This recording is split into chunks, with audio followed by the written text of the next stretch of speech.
Hello everyone! Today we are talking about the book Burning Glass. So, I actually don't have the book with me right now because it's finals week. Yay! Best time of the year. So I'm going to give you this little visual to picture over here. First off, I enjoyed this book way more than I thought it was. It was an impulse buy. I don't normally like to impulse buy books because half the time I buy them, either A, I don't read them, or B, I start them and then I'm like, why did I waste my money on this? So I'm just perusing down Barnes & Nobles and I come across this beautiful book and I'm like, I got to have this book. But then there's that part that's like, you don't need a book. You don't need it. You think you need it, but you don't. And then, please can I have the book, please? And then I was like, you know what? I survived a week. I deserve that book. So I bought the book. I'm really glad I did because when I first read it, it was so weird. The way the author set up so you understand the story was so weird. And I was actually going to go back and return it, but my roommate's like, let me read the last chapter and I'll tell you if you should.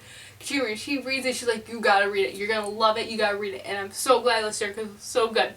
So let's start with that. So, the basic premise about the book, there's this one girl. She's an Araseer. She can basically feel more than empathy. She can feel your emotions. If you're sad, she will feel that sadness as if it's her own.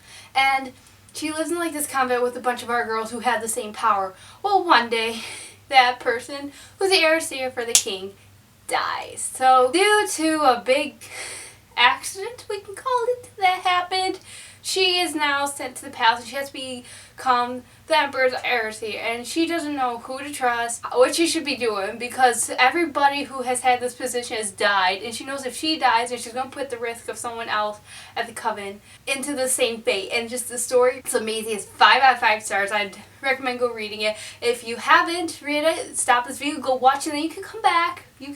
I'll welcome you back. And we can discuss this book. So if you haven't watched it, goodbye for now. Okay, let's talk about the beginning here. It was so weird. So like I said, she starts feeling the pain of the peasants, so then she's like, I got to let them in. I gotta save them. And so as she's doing that, then she starts feeling the emotions of the wolves, and then a beggar comes and she starts feeling his emotions, so she lets him in. And suddenly she starts feeling the emotions of a fire and starts the whole place on fire. At first I was like, what am I reading here? So after all that fiasco happened, just coincidence, it's only coincidence, the Emperor's heiress dies, but it's only her and one other girl left because everybody just kind of died. So she goes to the palace because she's like the oldest. And that's where the story gets interesting. So she doesn't know who she can trust here. Like, we have the emperor and then we have the prince. The biggest parts that started happening in the book would probably be mid-book, where it starts turning, where she starts realizing the prince is in this alliance with these people who are trying to take down the emperor, which is his brother. The emperor is very, I would say, insecure. He doesn't know what love is. He thinks he shows it, but he really doesn't. And so he basically abuses Sonia throughout the whole book. So I laughed at the part where the prince and Sonia decide to go to this house to talk to the guy who's in charge of this movement, which, coincidence, she knows this guy. So they're talking about this prophecy that this fortune teller told the prince a few years ago, and the guy's like, so what was the prophecy again? He's like, I would meet a girl. And like hinting to like, oh, he would meet Sonia, but the prophecy only just told him he would meet a girl. Well, dude, I hate to break it to you, but there's a bunch of other girls in this world. I know, shocking, I know. So that I kind of like laughed at, but then there's like the guy's like, who's like, they're busy, like, did you see that mark?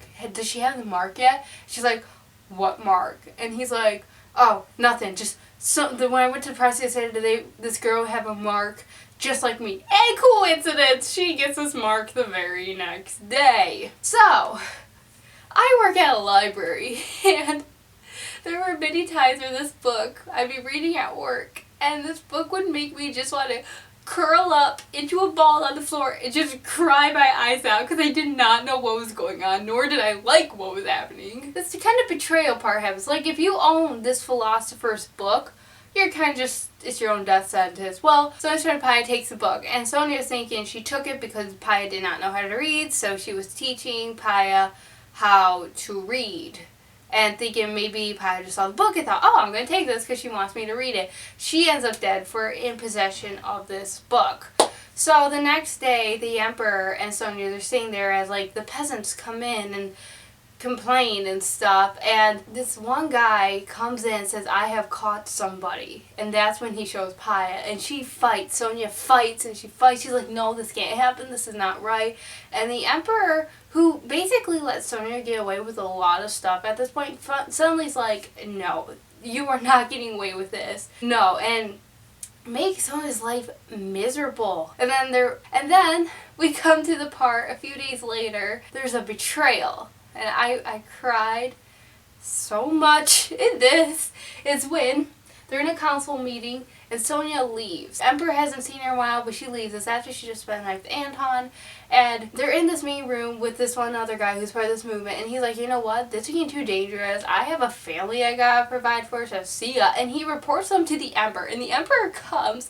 Sonia hides because Anton tells her to, because he's like, they cannot take you, I want to protect you. So Sonia hides behind her, and the prince is taken into custody, and the Emperor's like, if you see Sonia, just bring her, capture her and bring her. And I'm just like crying my eyes out because I'm like, no, this is not happening whatsoever. So then Sonia's like, okay, it's up to me now to get rid of the Emperor. So she goes to the Emperor. She kind of starts to persuade him slowly, like, you should give up your power and let the people rule. Let's make a democracy. And he starts to go for it when suddenly he's like, no. And he puts her in prison. And I'm just like, what is going on? Like, there's only like 50 pages here. What is going to happen here?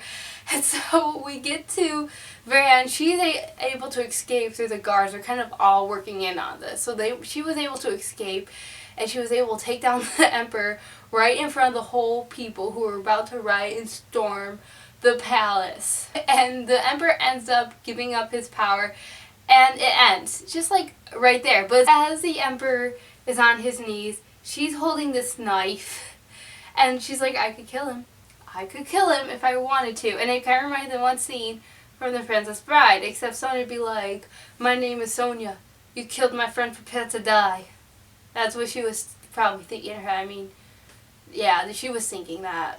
So the Emperor ends up surrendering. He gives up his power, and Anton's released from prison. It's like all happy, like you can imagine like the little like happy music at the end, like we've made it, yay! And then end book.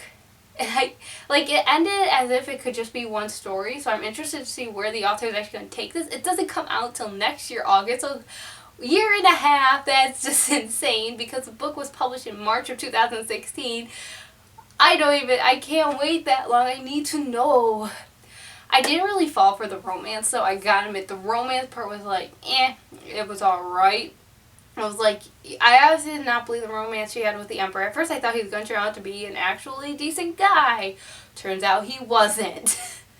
And so I didn't really believe that relationship at all. And then Anton and her, yeah, they have a thing going, but I don't know. Some books you read, and you read the main character's love story, and you just swoon all over, and you're like, I just want that relationship in my life. And this is like, I felt forced. Like, I didn't believe it. It's kind of like how when you view another person's relationship from third perspective, if you don't really know those people that well. That's how I viewed it as.